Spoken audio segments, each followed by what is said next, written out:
So friends, आज हम लोग आईपीओ के बारे में पढ़ेंगे। आईपीओ एक इनिशियल पब्लिक ऑफर होता है जो कोई भी कंपनी शेयर मार्केट में लॉन्च होने से पहले लाती है। अब आईपीओ को इतनी इम्पोर्टेंस क्यों मिलती है? बिकॉज आईपीओ कोई कंपनी तब लाती है जब उसे शेयर मार्केट से इन्वेस्टमेंट चाहिए होती है। और आईपीओ के फायदे और नुकसान आज हम लोग देखेंगे। सबसे पहले ये समझेंगे कि आईपीओ में पार्टिसिपेंट्स कौन कौन से होते हैं। आईपीओ के पार्टिसिपेंट्स जो होते हैं,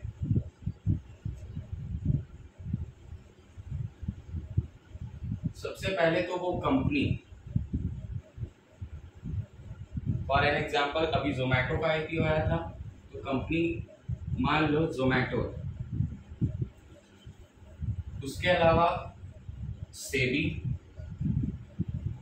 what is SEBI? SEBI security and exchange board of India. ये मार्केट की क्या है? रेगुलेटर है।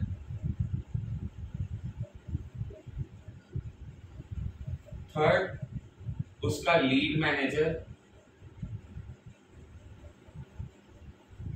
या जिसे हम मर्चेंट बैंकर के नाम से भी जानते हैं।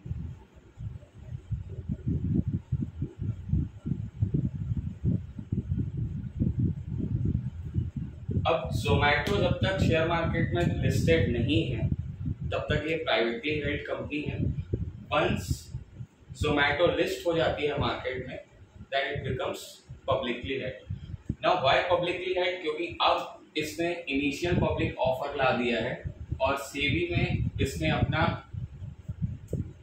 Draft red herring prospectus, IPO का टेक्निकल नेम है ये, ड्राफ्ट रेड हेरिंग प्रोस्पेक्टस। अब क्या होता है ड्राफ्ट रेड हेरिंग प्रोस्पेक्टस?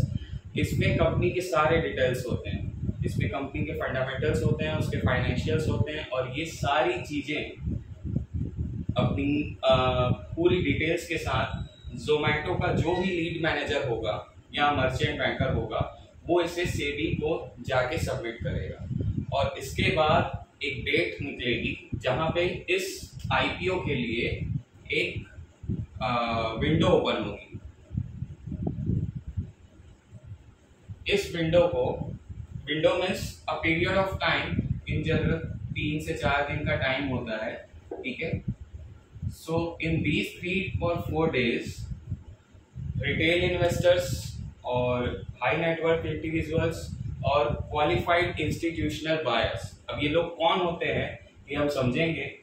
ये उन 3 दिनों तक बिडिंग करते हैं। जैसे अभी जोमेटो का विंडो था 14 जुलाई से लेके 16 जुलाई तक, और लास्ट डे पे ये अराउंड 4:45 तक होता है। इसके बाद आप आईपीओ बिड नहीं कर सकते।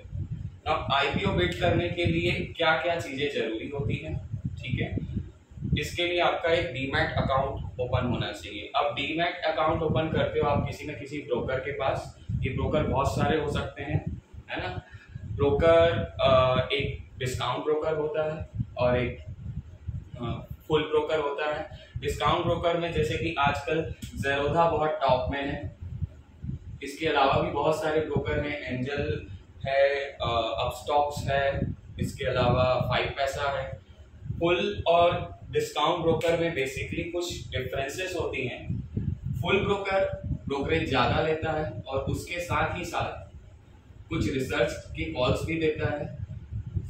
डिस्काउंट ब्रोकर में ये होता है कि डिस्काउंट ब्रोकर आपको ब्रोकरेज कम रखता है और वो एक प्लेटफॉर्म देता है आपको कम मार्जिन और कम पैसों के साथ भी ट्रेड करने का, क्योंकि ब्रोकरेज कम होने के कारण आप बहुत कम पैसों में भी ट्रेड करके प्रॉफिट अर्न कर सकते हैं। नाउ आईपीओ कौन कौन डालता है, उसमें एक चीज हमने देखी कि रिटेल इन्वेस्टर्स होते हैं और क्वालिफाइड इंस्टीट्यूशनल बायर्स होते हैं और एचएनआईज होते हैं। तो ये लोग कौन कौन हैं? बेसिकली एक रिटेल इन्वेस्टर जो है ये लेस देन 2 लाख के लिए बिड कर सकता है। नाउ अब ये 2 लाख कैसे डिसाइड होते हैं? सेबी के नियम के अकॉर्डिंग कोई भी बिड, मिनिमम बिड अगर एक रिटेल इन्वेस्टर को डालनी है तो वो एक मिनिमम बिड एक लॉट के लिए कर सकता है, और इस एक लॉट की वैल्यू अमाउंट में कभी भी 15,000 से ज्यादा नहीं हो सकती। इट मीन्स 15,000 रुपीज मिनिमम एक रिटेल इन्वेस्टर को चाहिए होते हैं बिड करने के लिए। इसके बाद बाकी के सारे जो लॉट होंगे वो मल्टीपल में होंगे। जैसे जोमैटो का एक लॉट में 195 शेयर्स थे, और इसी के साथ एक और चीज होती है जिसको हम बोलते हैं प्राइस बैंड। अब now what is price band? Price band में एक प्राइस की एक लिमिट सेट होती है, एक लोअर प्राइस होती है, एक अपर प्राइस होती है। जैसे जोमैटो के में 72 से 76 था। Now this is lower price, this is upper price, और इसी अपर प्राइस को हम कट ऑफ प्राइस भी बोलते हैं। एक आईपीओ को बिड करने के लिए कुछ आइडियल प्रैक्टिसेस होते हैं, जिसमें से एक यही है कि अगर सब्सक्रिप्शन लेवल ज्यादा है और हमें वो आईपीओ चाहिए तो हम उसको बिड करें कट ऑफ प्राइस पे। और अगर हमें मल्टीपल लॉट्स चाहिए, अगर हमें इन्वेस्टमेंट बढ़ानी है, तो हम एक लॉट को जैसे 195 शेयर्स को 76 की कट ऑफ प्राइस पे अगर लें तो ये अराउंड 14,820 रुपए अमाउंट होता है, और ये 15,000 से कम। अब हम इससे अगर ज्यादा और 2 लाख से कम के लिए इन्वेस्टमेंट करना चाहते हैं तो हमें लॉट साइज बढ़ानी पड़ेगी, और अगली लॉट साइज होगी 2 लॉट जो इससे डबल अमाउंट बनाएगी। 3 लॉट, 4 लॉट, 5 लॉट, उतने लॉट के लिए आप बिड कर सकते हैं जो कि 2 लाख से कम। नाउ रिटेल के बाद आते हैं हाई नेटवर्थ इंडिविजुअल्स। ये हाई नेटवर्थ इंडिविजुअल्स जो होते हैं ये 2 लाख से ऊपर के लिए होते हैं। इसको हम HNIs एंड NIIs के भी नाम से जानते हैं, हाई नेटवर्थ इंडिविजुअल या non institutional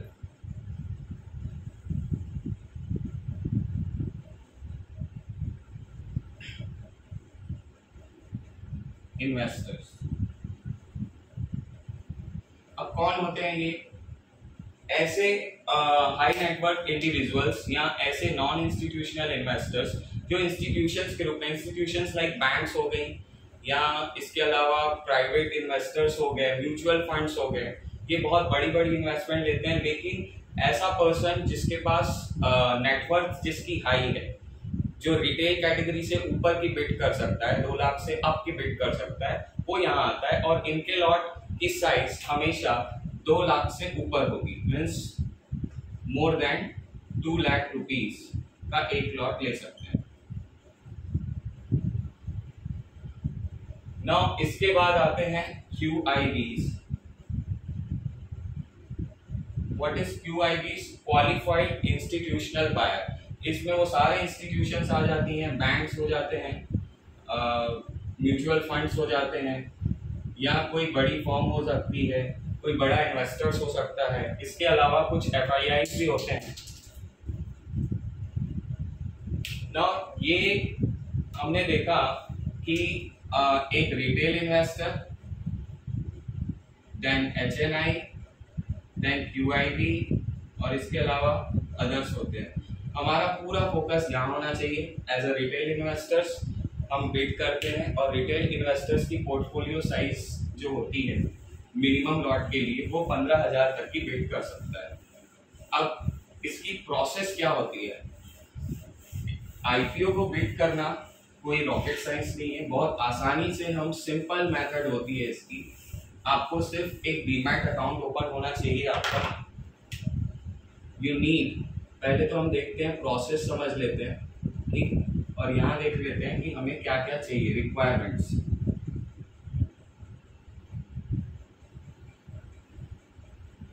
one, you need demat account, क्योंकि किसी भी ब्रोकर के पास आपका होना चाहिए। आपके उस डीमैट अकाउंट से लिंक आपका एक बैंक अकाउंट होगा,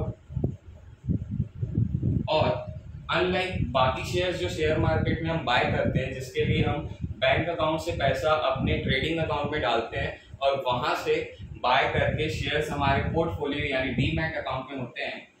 बट जब हम आईपीओ के लिए बिड करते हैं दैट टाइम हमारा पैसा सिर्फ कहाँ होना चाहिए, बैंक अकाउंट में।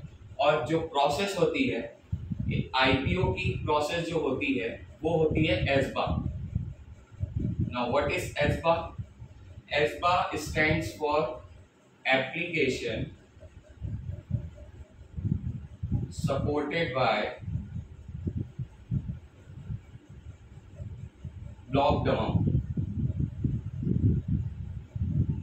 इसका मतलब क्या होता है? एस्बा का मतलब होता है application supported by blocked amount. Means अगर आपने एक लॉट की बिड की, लाइक फॉर जोमेटो हमने बिड की and the lot size was 1, है ना, 1 lot was there and 195 shares उसके एक लॉट में थे। So amount was 14,820। अब ये पैसा आपका कहाँ होना चाहिए? आपके उस बैंक अकाउंट में होना चाहिए जो आपके डीमैट अकाउंट से लिंक्ड है।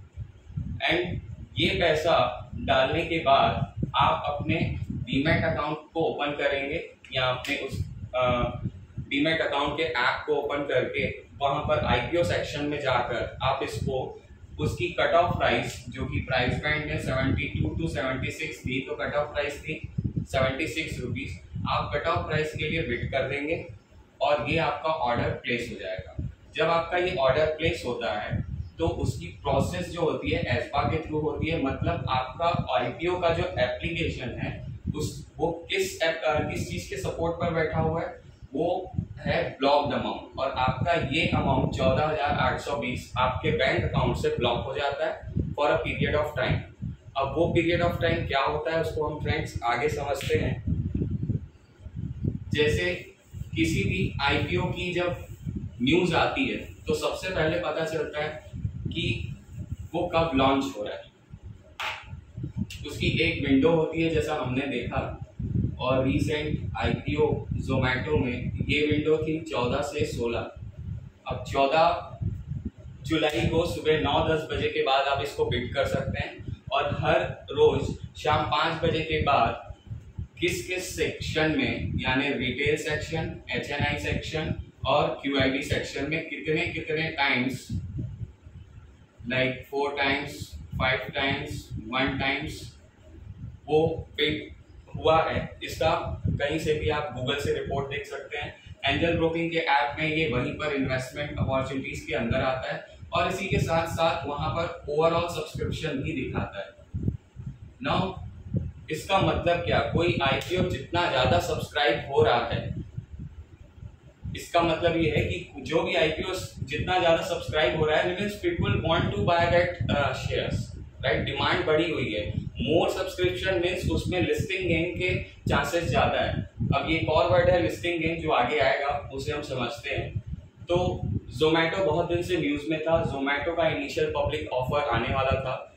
जोमेटो का जो लीड मैनेजर होगा वो सीविक के पास जाएगा, सीविक को एप्लीकेशन देगा जिसका मैंने नाम बताया था DRHP, draft red herring prospectus. इसमें जोमेटो के पूरे फंडामेंटल्स, फाइनेंशियल्स और सारी डिटेल्स होंगी। जैसे जोमेटो आईपीओ लाने से पहले 2400 करोड़ के लॉस में चल रहा था, जिसको कवर करके उसने 300 करोड़ लॉस तक लाया था। आगे इसके लिए बहुत सारी अच्छी अपॉर्चुनिटी है। इंटरनेट बेस्ड बिजनेस में ये सबसे पहला आईपीओ है जो शेयर मार्केट में लॉन्च हो रहा है और फूड डिलीवरी में इसका मार्केट शेयर वैसे भी 75% है।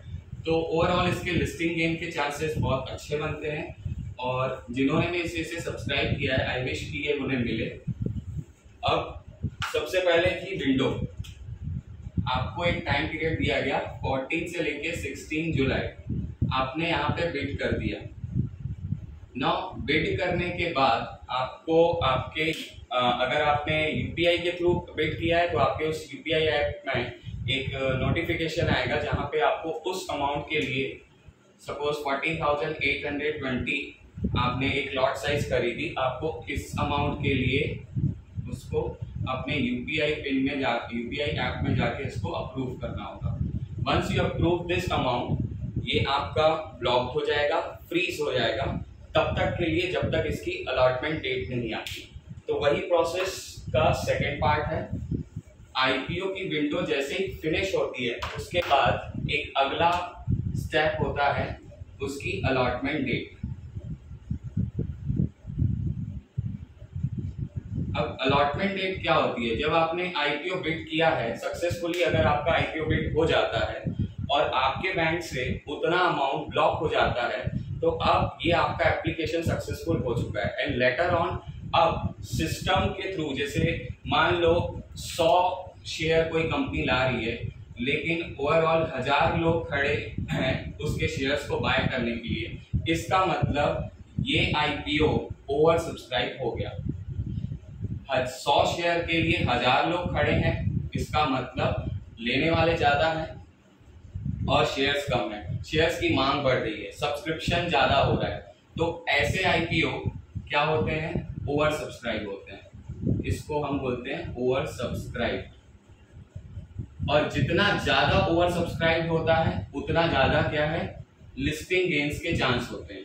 लिस्टिंग गेन्स हम आगे देखेंगे। अब अगर यही 100 शेयर कोई कंपनी लाती है लेकिन खरीदने वाले सिर्फ 50 या सपोज 60 लोग हों, तो इसका मतलब लोगों में बहुत ज्यादा एंथुसियाज्म नहीं है उस कंपनी को लेके। दे आर डाउटफुल वेदर उन्हें लिस्टिंग गेन्स मिलेंगे या नहीं मिलेंगे, या उसके फाइनेंशियल्स या फंडामेंटल्स को लेके मार्केट में न्यूज सही नहीं है। लोग अभी वेट करना चाहते हैं उसके लिस्ट होने तक और उसके बाद देखना चाहते हैं वो कैसा परफॉर्म करती है, लेटर ऑन वो उसमें एंट्री लेना चाहते हैं। तो कोई ना कोई बात हो जाती है जिसके कारण कभी कभी कोई कंपनी अंडर सब्सक्राइब होती है। ये हो गया था ओवर सब्सक्राइब एंड इसको बोलते हैं हम लोग अंडर सब्सक्राइब। तो जैसे ओवर सब्सक्राइब में लिस्टिंग गेन्स के चांसेस ज्यादा थे तो अंडर सब्सक्राइब में लिस्टिंग गेन्स के चांसेस कम होते हैं। अगर 100 रुपए की प्राइस पे कंपनी ने बिडिंग मंगाई थी कट ऑफ प्राइस पे, तो हो सकता है इससे बहुत कम पर वो लिस्ट हो, 5-10% कम पे लिस्ट हो। और ओवर सब्सक्राइब हो रहा है तो इसका मतलब ये 100 से 120, 140 और बहुत अच्छे केसेस में अगर ओवर सब्सक्राइब हुआ है तो इवन 100% गेन्स के भी पूरे चांस बनते हैं। और ऐसा कई बार हुआ है। अभी रिसेंटली जीआर इंफ्राटेक और क्लीन साइंस का आईपीओ लॉन्च हुआ है कल यानी 19 जुलाई को, और दोनों में भी बहुत अच्छे सब्सक्रिप्शन आए थे लास्ट डे पर, और दोनों जब सब्सक्राइब हुए तो कल लिस्टिंग डेट पर उनके गेन्स ऑलमोस्ट 100% तक चले गए। तो हमने देखा इनिशियल पब्लिक ऑफर में एक होती है विंडो पीरियड में आप बिडिंग करते हैं। बिडिंग जब स्टॉप हो जाती है तो आपको वेट होता है अलॉटमेंट डेट का। अलॉटमेंट डेट पर आप शाम को 5-6 बजे के बाद गूगल में जाकर अपने उस अलॉटमेंट के लिए सर्च कर सकते हैं। फॉर एन एग्जांपल जोमेटो का आईपीओ 22 ऑफ जुलाई को इसकी अलॉटमेंट डेट है, तो 22 ऑफ जुलाई को आप गूगल में जाइए, ठीक है, एंड सर्च कीजिए जोमेटो अलॉटमेंट स्टेटस। तो आपको बहुत सारी लिंक मिल जाएगी इनिशियल किसी भी लिंक में, या आपको वहां पर अगर BSE की लिंक मिलती है, बॉम्बे स्टॉक एक्सचेंज की लिस्ट मिलती है, लिंक मिलती है, तो इस लिंक को फॉलो करते हुए आप जब आगे बढ़ते हैं तो वहां पर जब आपने इसको अप्लाई किया था जोमेटो को, तो आपको एक आईडी जनरेट होगी, आपकी एप्लीकेशन आईडी। उस एप्लीकेशन आईडी है ना, एप्लीकेशन आईडी या एप्लीकेशन नंबर और उसके साथ आपका पैन कार्ड, इन दोनों के डिटेल्स वहां पर आप पुटअप करते हैं तो आपके पास वहां पे 2 तरह के रिजल्ट आ सकते हैं। अगर नो रिकॉर्ड फाउंड आता है इट मींस आपको वो अलॉटमेंट नहीं मिला, और अगर आपको वो अलॉटेड होता है तो उसकी इंफॉर्मेशन वहां आपको शो हो जाएगी। नाउ यहाँ पर 2 चांसेस हैं। 22 जुलाई को अगर मुझे अलॉटमेंट मिलता है तो क्या होगा, और 22 जुलाई को अगर मुझे अलॉटमेंट नहीं मिलता तो क्या होगा। सपोज मैंने बिड किया था 1 लॉट के, मैं एक रिटेल इन्वेस्टर हूं और मैंने 1 लॉट यानी 195 शेयर्स के लिए बिड किया था at the rate of cut off price ₹76 और ये अमाउंट था 14,820। अब अगर मुझे अलॉटमेंट मिलता है जोमेटो का तो it means 23rd of July मुझे मोबाइल पर एक मैसेज आ जाता है कि the subscription for the IPO of Zomato was successfully applied and you were allotted the shares। और ये शेयर्स फिर आपको कुछ दिनों बाद, यानी कि सपोज तीसरा डेट होता है, तीसरा इंपॉर्टेंट इस प्रोसेस में होता है लिस्टिंग डेट, और लिस्टिंग डेट के 1 या 2 दिन पहले, जैसे जोमैटो की लिस्टिंग डेट है 27 ऑफ जुलाई, तो इसके 1 या 2 दिन पहले यानी 26 को आपके पोर्टफोलियो में ये 195 शेयर्स आ जाते हैं, और जो ब्लॉक्ड अमाउंट था आपका 14,820 ये जोमैटो को चले जाता है। ये सिंपल बहुत इतनी प्रोसेस है ना। उसके बाद जैसे ही आपको मिल जाते हैं, आपके ऐप में ये पोर्टफोलियो सेक्शन में आपको दिखते हैं, और आपके बैंक अकाउंट से वो पैसे जो फ्रीज हो गए थे वो कंपनी के पास चले जाते हैं। Now in case allotment date यानी 22 ऑफ जुलाई को आपको अलॉटमेंट नहीं मिलता है, तो आपके पूरे पैसे आपके बैंक अकाउंट में रिफंड हो जाते हैं। आईपीओ का फायदा ये है कि इसके एप्लीकेशन के लिए आपको न कोई फीस देनी होती है। You only need a simple demat account which is linked with your bank account. You need to go there, you just apply and you freeze that. Okay, now later on ये पैसे आपके return आ जाते हैं अगर आपको allotment नहीं मिलती है, और अगर आपको अलॉटमेंट मिलती है, आप बहुत लकी हैं, तो आपको फिर वेट करना है लिस्टिंग डेट का। नाउ लिस्टिंग डेट के दिन क्या होगा? लिस्टिंग डेट के दिन एक नॉर्मल से अलग प्रोसेस होती है। इस दिन ये होता है कि शेयर मार्केट की नॉर्मल टाइम्स प्री ओपनिंग की होती है। शेयर मार्केट प्री ओपन होता है 9 बजे से लेके 9:07 तक। इस पीरियड में एक सिंपल बाइंग एंड सेलिंग की एक्टिविटी होती है, और 9:07 से लेके 9:15 तक यहाँ पर एक फिर से पॉज होता है, और एग्जैक्टली 9:15 के बाद मार्केट ओपन हो जाता है, और ये रन करता है 3:30 PM तक।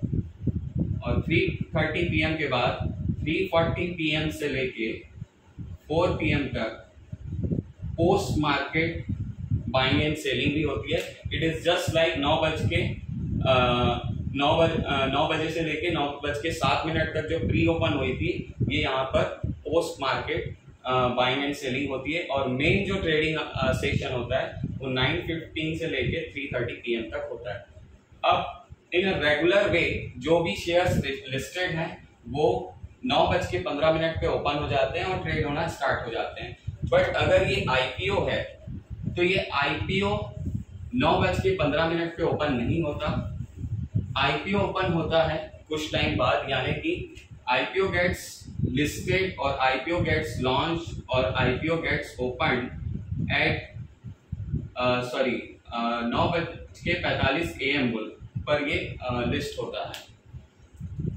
9:45 पर इसकी एक ओपनिंग प्राइस आ जाती है, और ओपनिंग प्राइस आने के बाद आपको ये पता चल जाता है कि आपका ये जो आईपीओ है, जो आपने 16 जुलाई से पहले 14 से 16 के बीच बिड किया था, कट ऑफ प्राइस थी आपकी 76 रुपीज। 9:45 पर आपके ऐप में ये चीज शो हो जाती है कि ये कितने रुपीज में लिस्ट हो रहा है।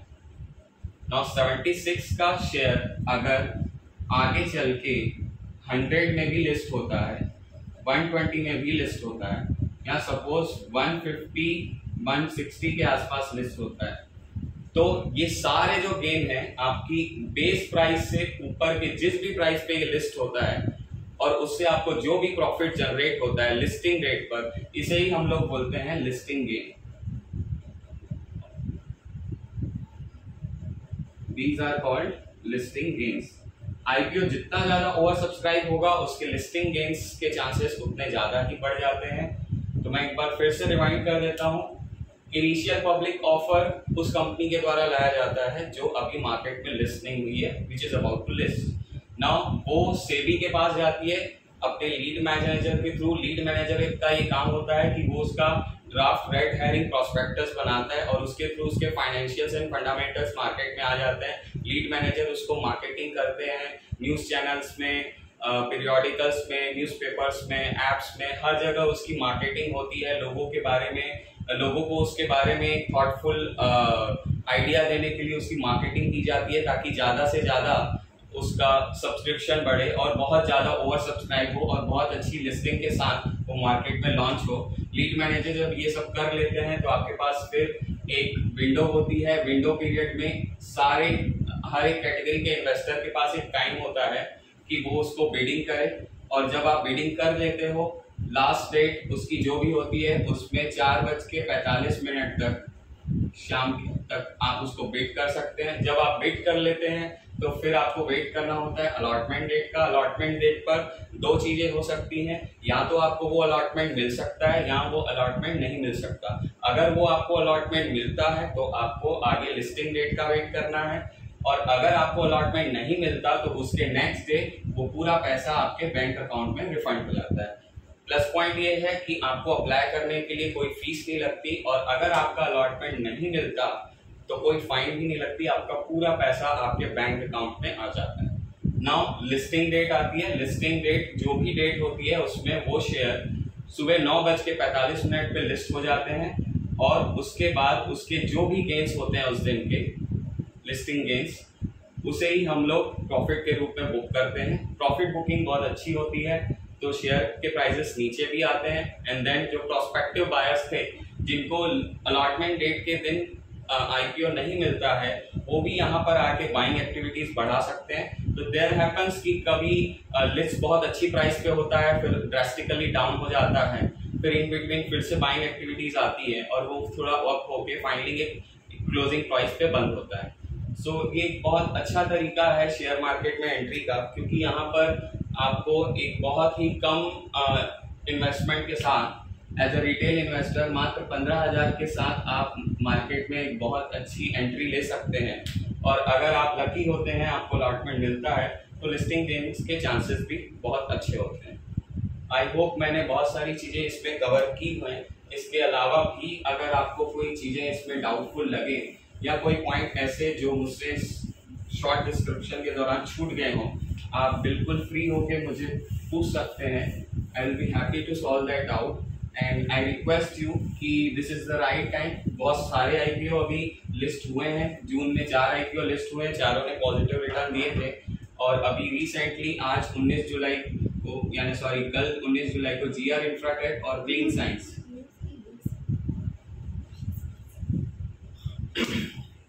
इन दोनों ने बहुत अच्छे लिस्टिंग गेन दिए। So that's all.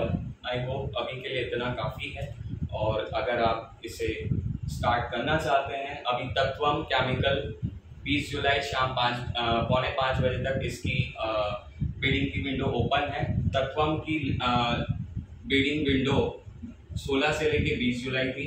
20 जुलाई के बाद तत्वम की अलॉटमेंट डेट है 26 जुलाई, और तत्वम जो है वो मार्केट में लिस्ट होगा 19 जुलाई को। आई होप आप इस सब के लिए वेट करें और आपको ये सारे आईपीओस मिले।